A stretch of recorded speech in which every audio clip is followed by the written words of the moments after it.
जंगल में अभी बारिश हो रही है। चिड़िया के तीनों बच्चे बहुत डरे हुए हैं। उनकी माँ खाने की तलाश में घर से बाहर गई है। बच्चों ने पहली बार बारिश देखी है। उन्हें पता नहीं कि बारिश के समय पर क्या करना चाहिए। भैया, अंदर आ जाओ, बाहर खतरा हो सकता है। माँ ने कहा है कि मेरे आने तक घोंसले से बाहर नहीं जाना। अरे, मैं बाहर झाँक कर देख रहा था कि ये आवाज कहाँ से आ रही है। मैंने देखा कि आसमान से बहुत सारा पानी नीचे गिर रहा है। कुछ भी हो गया, लेकिन तुम माँ के आने तक बाहर मत जाना। टीलू बाकी भाइयों से सबसे बड़ा और समझदार था। उस पर अपने छोटे भाइयों की देखरेख करने की जिम्मेदारी थी। अपनी माँ का इंतजार करने के सिवाय बच्चे कुछ और कर भी नहीं सकते थे। इधर लाडो चिड़िया बारिश से बचने के लिए पेड़ की डाली पर रुकी हुई थी। उसे भी अपने बच्चों की चिंता हो रही थी। मेरे बच्चे ठीक तो होंगे ना? बारिश शुरू होकर भी बहुत समय हो गया है। मुझे जल्द से जल्द अपने बच्चों के पास जाना होगा। वो बहुत डरे हुए होंगे। इधर बारिश रुकने का नाम नहीं ले रही थी। कालू कौवा तेज बारिश में अपने घोंसले की तरफ जा रहा था। तभी उसे लाडो चिड़िया एक पेड़ पर बैठी हुई दिखाई देती है। वो उसके पास चला जाता है। अरे लाडो, तुम यहाँ? तुम अभी तक घर नहीं गई? इसका मतलब तुम्हारे बच्चे घर पर अकेले होंगे। हाँ कालू भैया, मुझे मेरे बच्चों की बहुत चिंता हो रही है। लाडो, मैं तुम्हें डराना नहीं चाहता, पर तुम्हें बताना ये बहुत जरूरी है। सुना है एक खतरनाक चीलों का झुंड हमारे जंगल में घुस आया है। हाँ कालू भैया, मुझे ये बात पता है। जब मैं कल बुलबुल चिड़िया के घर गई थी, तब मैंने देखा कि एक चील बुलबुल चिड़िया के बच्चों को खा रहा था। बुलबुल घर पर नहीं थी, फिर भी एक बच्चा जीवित था। मैंने उसे बचाने की ठान ली। तब मैं उस चील के पास चली गई। अरे ओ चील, छोड़ दे उस बच्चे को, नहीं तो तेरा बहुत बुरा हाल होगा। चील को गुस्सा आ गया और वो मुझसे कहने लगा, अरे ओ चिड़िया, तुम्हारा दिमाग तो ठीक है ना? भाग यहाँ से। अगर मेरा पेट भरा हुआ नहीं होता तो मैं तुम दोनों को भी खा जाता। पर देख लेना, आगे चलकर तुम मुझे कहीं पर दिखाई दोगी तो मैं तुम्हें नहीं छोड़ूंगा। मैं तुम्हें उसी समय खा जाऊंगा और डकार तक नहीं लूंगा। ऐसा कहकर चील वहाँ से उड़ गया कालू भैया। तभी वहाँ पर बुलबुल चिड़िया आ गई। उसने देखा तो वो बहुत दुखी हो गई, क्योंकि चील उसके दो बच्चों को खा चुका था। अरे ये क्या हो गया? मेरा तो सब कुछ लूट गया। ये सब किसने किया? मैं उसे नहीं छोड़ूंगी। अरे बहन, तुम्हारे बच्चों को चील ने खाया है। अगर मैं ऐन मौके पर नहीं आती तो वो चील तुम्हारे तीसरे बच्चे को भी खा जाता। तुम्हारा बहुत बहुत शुक्रिया। मैं तुम्हारा ये एहसान जिंदगी भर नहीं भूलूंगी लाडो चिड़िया। पर मैं अब उस चील को नहीं छोड़ूंगी। मैं उसे जान से मार दूंगी। वो मेरे आखिरी बच्चे को कभी भी खाने आ सकता है। अरे बहन, जल्दबाजी में गलत कदम मत उठाना। वो सिर्फ तुम्हारे बच्चों का ही नहीं, जंगल के बाकी पंछियों का भी शिकार कर रहा है। उसे हमें झांसे में फंसाना होगा और फिर हम उसको उसके किए की सजा देंगे। बिना सोच विचार किए जल्दबाजी में फैसला लेना गलत बात है। ठीक है बहन, मैं कौन सा भी गलत कदम नहीं उठाऊंगी। अच्छा, तो ये सब हुआ था। बुलबुल चिड़िया के साथ तो बहुत बुरा हुआ। हम उस चील को तो क्या, बाकी सारे चीलों को भी नहीं छोड़ेंगे। हम उन सबको जंगल से खदेड़ देंगे। तुम जल्दी घर जाओ। हाँ कालू भैया, बारिश रुके या ना रुके, मुझे कैसे भी करके मेरे बच्चों के पास जाना होगा। ठीक है लाडो, मैं चलता हूँ। कालू वहाँ से निकल जाता है। बारिश बहुत तेज थी। खुद की जान की परवाह न करते हुए लाडो तेज बारिश में अपने बच्चों की तरफ निकल पड़ी। बारिश की वजह से उसे उठने में दिक्कत हो रही थी। उसके पूरे पंख भीग चुके थे, फिर भी वो रुकने का नाम नहीं ले रही थी। उसे अपने बच्चों के पास जो जाना था। वो देखो, अपना शिकार हमारी तरफ खुद चल कर आ रहा है। इस तेज बारिश में इसे खाने का मजा बहुत आएगा। अरे दोस्तों, मेरे पास तो मिर्च मसाला भी है। उस चिड़िया को खाकर हम तीनों का पेट भर जाएगा। लाडो चिड़िया शिकारी पंछियों के पास आ जाती है। अरे ओ चिड़िया, रुक जाओ, इतनी तेज बारिश में कहाँ जा रही हो? लाडो चिड़िया शिकारी पंछियों को देखकर बहुत डर जाती है।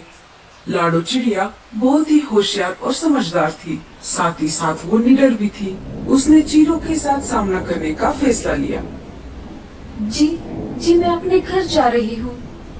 ऐसे कैसे जाओगी? अब तुम हमारे इलाके में आ चुकी हो।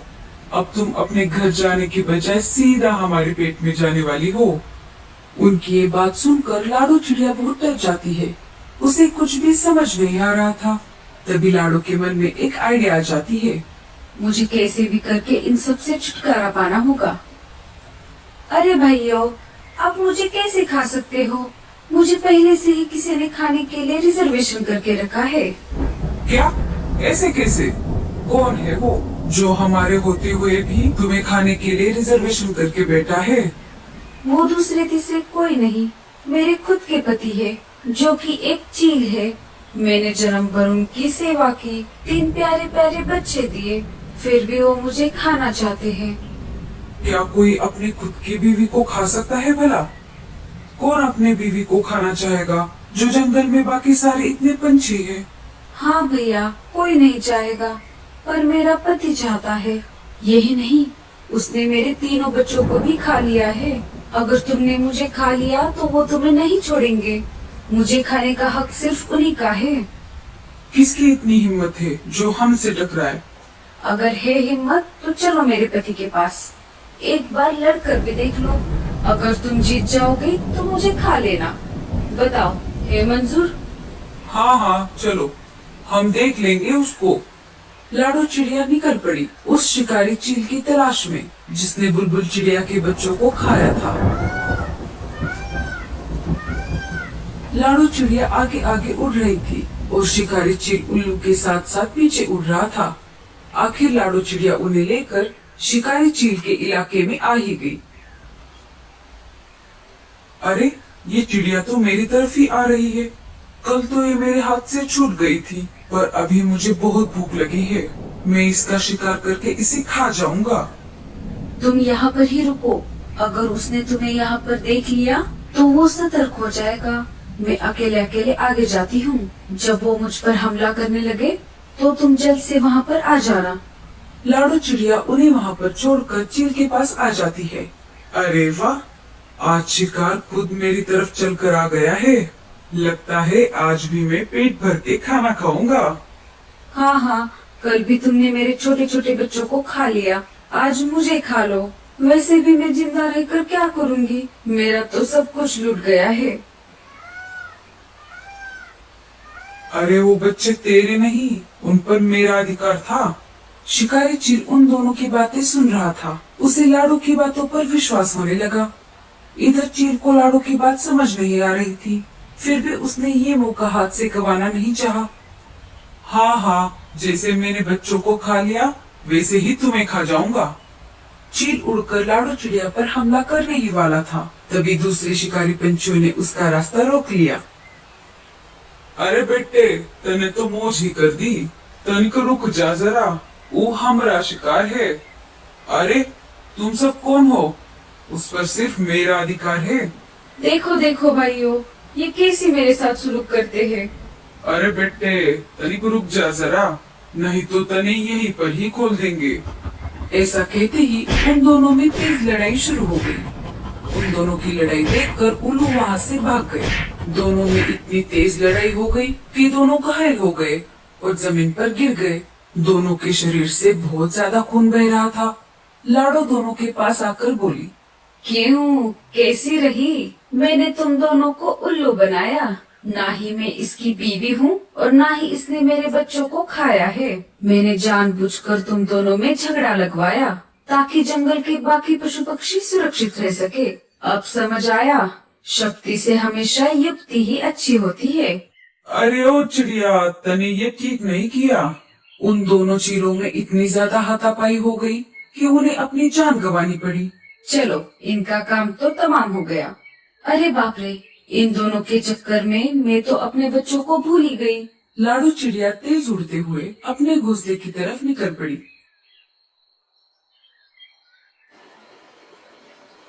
उसने देखा तो उसके घोंसले में पानी घुस गया था और उसके बच्चे भी कहीं पर दिखाई नहीं दे रहे थे। अरे नहीं, ये क्या हो गया? अरे बाप रे, मेरे बच्चे कहाँ पर गए?